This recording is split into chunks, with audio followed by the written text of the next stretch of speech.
सर्वांना नमस्कार. रॉयल शेतकरी या कथेचा 10वा भाग आज अपलोड होत आहे. तरी सर्वांनी कथा आवडल्यास आपल्या चॅनलला नक्की भेट द्या. तर आजचा भाग खूपच हास्यास्पद पण आहे, रोमॅन्टिक पण आहे. त्यामुळे कथा शेवटपर्यंत तुम्ही ऐका. तर आता दोघे पण खूप वेळानंतर घरी निघाले. रस्ता छोटा होता म्हणून दोघे सोबत चालणं शक्य नव्हते. म्हणून ती पुढे होती आणि तो मागे होता. तर आता दोघे पण निम्म्या रस्त्यात आले. रस्ता छोटा होता ना, गोठा आणि वाड्याच्या मधून बोळीमधनं. तशी शिवमला काहीतरी बदमाशी सुचली. तो म्हणाला, "ए प्रिया, हे बघ काय झाले माझ्या हाताला." आता हे ऐकून ती मागे वळाली आणि म्हणाली, "बघू कुठे?" तसा तो तिच्या जवळ गेला. तिला हात दाखवायचे नाटक करून म्हणजे नाटक केलं आणि ती पण ती पण वेडाबाई लगेच फसली. ती म्हणाली, "बघू कुठे?" आता दोघे पण त्या रस्त्याच्या मध्ये होते आणि तिथेच फसले. त्याचं सगळं लक्ष ती बोलत असताना तिची होणारी तळमळ आणि प्रेमभाव यावरच त्याचं मन हरवून गेला होता. तिने त्याला खांद्याला हलवून विचारले, "काय झाले? मला तर कुठंच काही दिसत नाही. कुठं काय झाले सांगा की." आता त्याने तिचा हात धरला आणि त्याच्या भारदस्त अशा छातीवर ठेवत म्हणला, "इथे दुखतंय." ती म्हणाली, "काय? काय म्हणताय? आणि हो, केव्हापासून दुखतंय?" तो म्हणाला, "खरंच, जेव्हा तुला भिजलेलं पाहिलं ना, तेव्हापासून दुखतंय." असं म्हणून तो हसला. आणि ती म्हणाली, "शी, निर्लज्ज कुठले, काही पण काय हो तुमचं असतं." असं म्हणून त्याने तिच्या नाजूक कमरेवर हळूच मिठी मारली. तशी ती म्हणाली, "अहो, आपण बाहेर आलो आहोत ना, जरा तरी शरम असू द्या." तो म्हणला, "बरं, असं म्हणतेस? मग हे तुम्हाला कोपर मारण्याच्या आधी विचार करायचा केला पाहिजे होता ना त्याचा. का? तेव्हा तुला नाही वाटली का शरम?"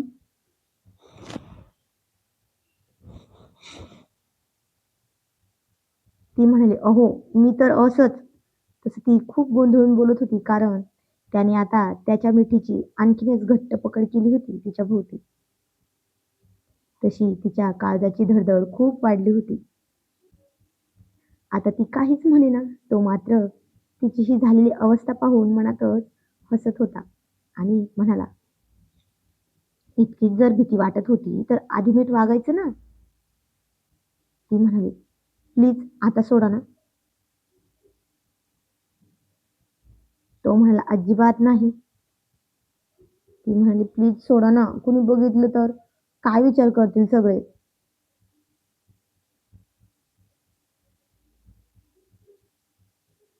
तो म्हणाला, "कुणी काही म्हणणार नाही, कुणी पाहिलं तरी." ती परत म्हणली, "अहो, म्हणजे कमरेला दुखतंय, आता तरी सोडा." तो म्हणला, "मग ठीक आहे, सोडतो. पण आता तू चूक केली ना, त्याची शिक्षा नको का तुला?" ती म्हणाली, "बरं काय आहे शिक्षा?"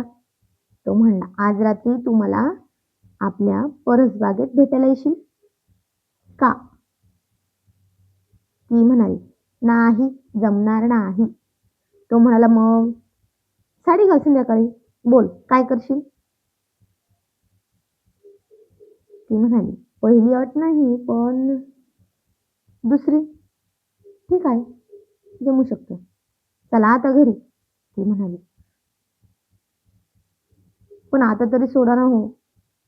तो सोडून देत म्हणाला, "तुला माहित आहे का, काकडी जर बाहेरून कडू असली ना, तर तिला सगळे सोलून खातात आणि."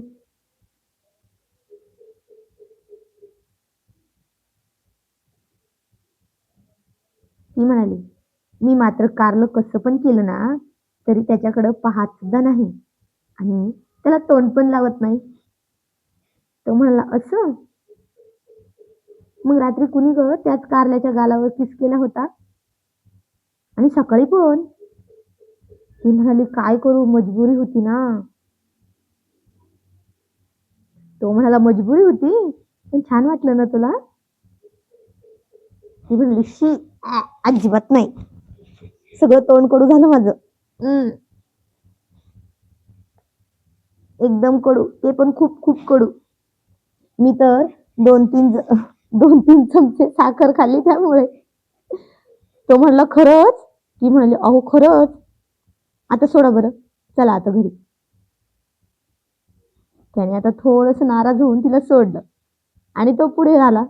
तशी ती मनातच म्हणाली, "सुटले बाबा एकदाची." पण आता त्याला काय झालं कुणास ठाऊक. तो पुन्हा मागे फिरला, म्हणजे वळाला आणि तिला भिंतीवर दाबून तिचे खूप सारे किस घेऊ लागला. पण ती मात्र आता त्याला विरोध करत नव्हती. त्याने तिच्या गालावर, गळ्यावर, कपाळावर, हनुवटीवर सगळीकडे खूप सारे किस केले आणि ती मात्र त्याच्याकडे पाहत नव्हती.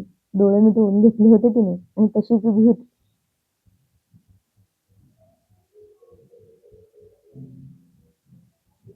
तो म्हणाला, झाले माझे." आता त्याने झाले म्हटले तसे तिने पटकन डोळे उघडले. आता त्याच्या डोळ्यात असणारी त्याची प्रेमाची नशा पाहून ती शांत झाली होती. तिने डोळे उघडावे म्हणून तो म्हणाला होता, "झालं" म्हणून. तिने डोळे उघडले तसं त्याने तिच्या गुलाबी ओठांना त्याच्या ओठांनी बंदिस्त केले आणि खूप खूप डीप किस करू लागला. तसं तिच्या अंगात पण काहीतरी होऊ लागलं होतं, म्हणून तिने पण त्याच्या केसात हात घालून त्याला साथ दिली. पण तो मात्र एवढं करूनही भानावर होता. पण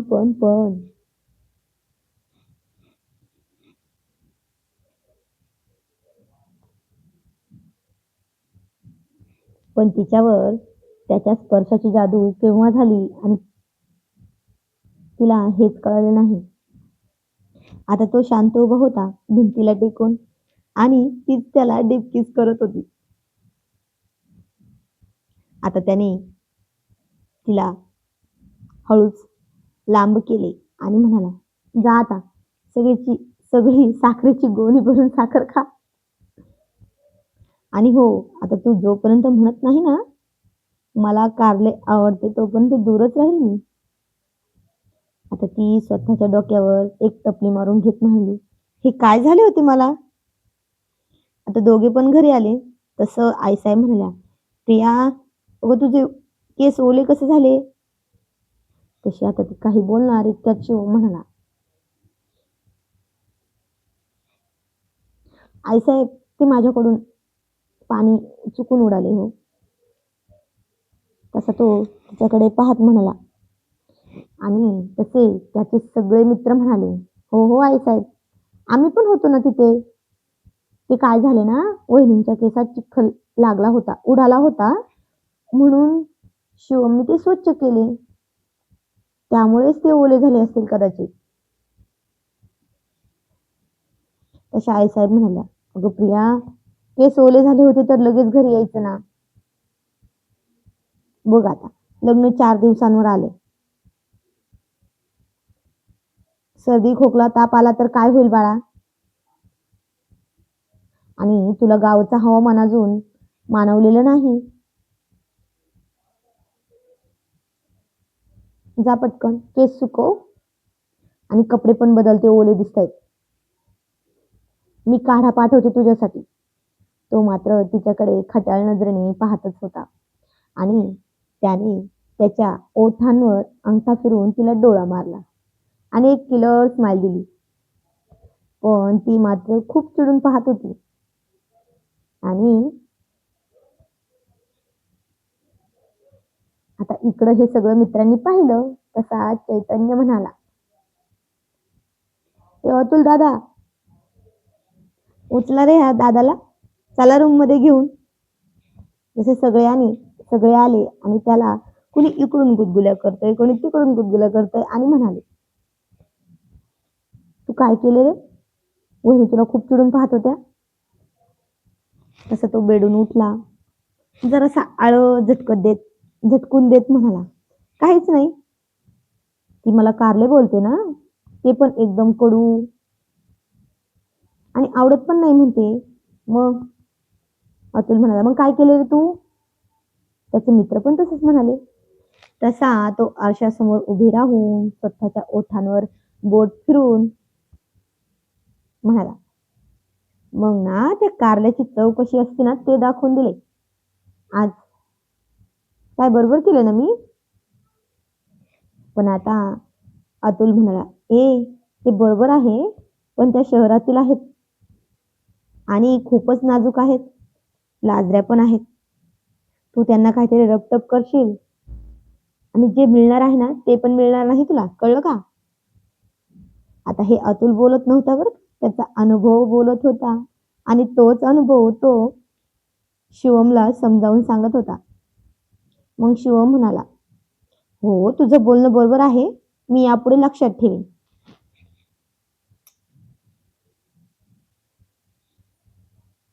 आणि आता संध्याकाळ झाली होती, पण प्रिया त्याला कुठेच दिसत नव्हती. किचन मध्ये गेला होता तो, गोठ्यात पण गेला, परत बागेत पण गेला, पण ती त्याला कुठेच दिसली नव्हती.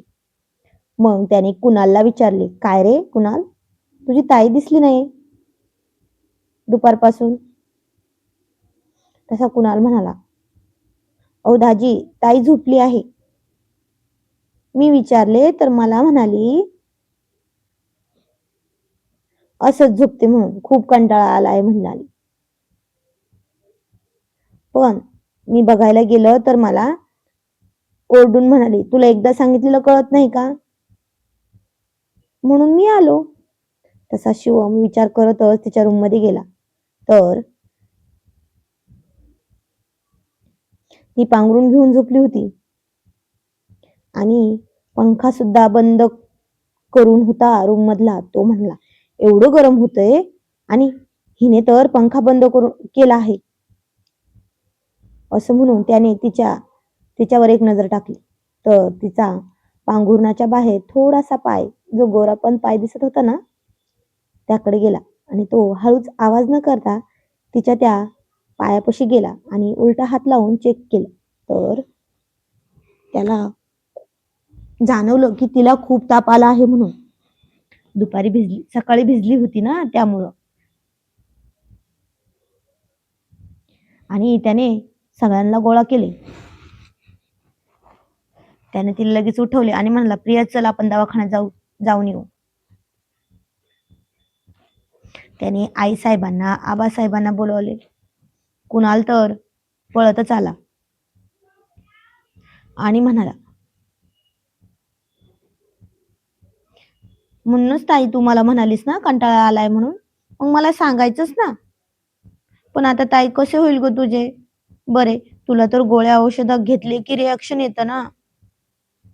आता काय करायचं? थांब ताई, मी पप्पांना फोन लावतो. असं म्हणून त्याने फोन हातात घेतला. तसे आबासाहेब म्हणाले, कुणाल, मी आहे ना, तू काळजी नको करूस. ती आमची पण मुलगी आहे. चल रडणं बंद कर आणि पप्पांना फोन नको लावू. तशा आईसाहेब तिच्या डोक्यावर थंड पाण्याने पट्ट्या करू लागल्या. शिवने फोन काढला आणि त्याच्या एका आयुर्वेदिक वैद्यकीय असणाऱ्या डॉक्टर मैत्रिणीला फोन केला. तरी ती म्हणाली, हो आहे मी अजून क्लिनिकमध्ये, येतो. तसे त्याने आबासाहेब आईसाहेबांना सांगितले. तो तिला घेऊन गेला आणि ज्याचे काहीच शरीरावर दुष्परिणाम होणार नाही अशी औषधे घेतली. तिला तर काहीच सुचतही नव्हते आणि कुठं नेलं हे सुद्धा आठवत नव्हतं. तो तिला घेऊन घरी आला, पण त्याने स्वतःच्या हाताने तिला औषध दिले. तशा आईसाहेब म्हणाल्या, आईसाहेब आणि जान्हवी म्हणाल्या, आम्ही थांबतो तिच्यापाशी, तुम्ही सगळे जा झोपा, खूप उशीर झाला आहे रात्रीचा. तसा शिवम म्हणाला, आईसाहेब मी थांबतो.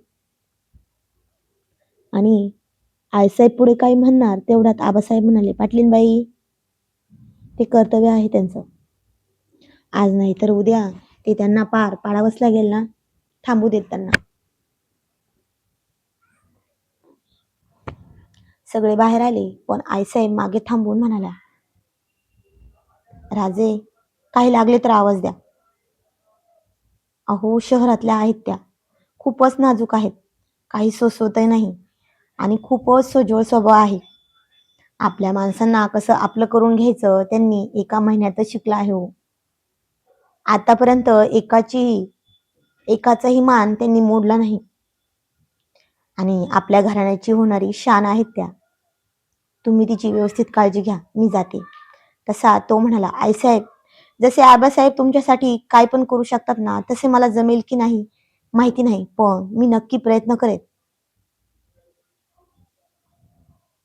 आणि म्हणाला, आईसाहेब माझ्याकडूनच भिजल्या होत्या त्या, पण सगळं सुखीपर्यंत त्या घरी यायला नको म्हणाल्या आणि हे सगळं माझ्यामुळेच झालं आहे ना, त्यामुळेच मीच थांबतो. आता तो बेडजवळ बसला. तो तिच्या डोक्यावर थंड पाण्याने पट्ट्या करत होता. मग तिचा ताप पहाटेच्या सुमारास गेला. तिला त्यामुळे खूपच जास्त छान झोप लागली. पण शिवमने सगळी रात्र डोळ्याने जागून काढली होती. ती झोपलेली पाहून तो आता खाली गेला, पण त्याचे ब्लेझर त्याने तिथेच काढून बेडवर ठेवले होते. सकाळ सकाळी जाऊन त्यांनी गोठ्याची कामे आवरली, पण रात्री खूपच उशीर झाला होता सगळ्यांना झोपायला, म्हणून तो घरात आला तरी त्याला कुणीच कुठेच दिसले नाही, उठलेलं किंवा काही काम करताना. म्हणून तो त्याच्या रूममध्ये गेला, स्वतःचं सगळं आवरून खाली आला. डोळ्यात झोप होती, परंतु प्रिया बरी आहे की नाही ते पाहण्यासाठी तो गेला तिच्या रूममध्ये. पण ती तर रूममध्ये नव्हती. त्याला किचनमध्ये भांडे वाजण्याचा आवाज ऐकू आला, म्हणून तो तिकडे गेला. तर बघतो तर काय, प्रिया, आणि चक्क साडीमध्ये. ती पण गंगू मावशीकडून थोडीशी शिकून म्हणजे ऐकून ऐकून बोलून बोलून शिकून घेतली ती तिने पण घालायला. आणि तो तिला एकटक दारात उभे राहूनच पाहत होता. तिने त्याने सांगितल्याप्रमाणे प्रेमाने साडी घातली होती. केस मोकळे सोडून त्याला क्लिप लावला होता. सुंदर अशा काचेच्या बांगड्या पण घातल्या होत्या. तशा गंगू मावशी म्हणाल्या, अहो धाकलं मालक सरका, रस्ता द्या, खूप कामे आहेत. आणि तुम्ही इथं का आलात? काय हवं आहे का? तो म्हणाला, नाही गंगू मावशी, ते आज कोणीच दिसले नाही ना, म्हणून पाहत होतो. आईसाहेब पण नाही, मग मीच माझं काम करतो म्हटलं. तस तो किचन मध्ये गेला. आता प्रिया तिथेच भाजीची तयारी करत होती. गंगू मावशी नाही हे पाहून प्रियाने केस एका बाजूला पुढे घेतले, खाली सोडलेला पदर कमरेला खोचला आणि म्हटले, बघितले का? तो म्हणाला, काय? ती पुन्हा आता तिने अशी साडी कमरेला खोचली होती, त्यामुळे त्यातून तिची सडपातळ कंबर खूप छान दिसत होती. त्याची नजर तिच्यावरून हटतच नव्हती. तो म्हणाला, हो. ती पुन्हा म्हणाली, मग तुमच्यासाठीच आहे. तो म्हणाला, खरंच? ती म्हणाली, अहो खरंच तुमच्यासाठीच आहे.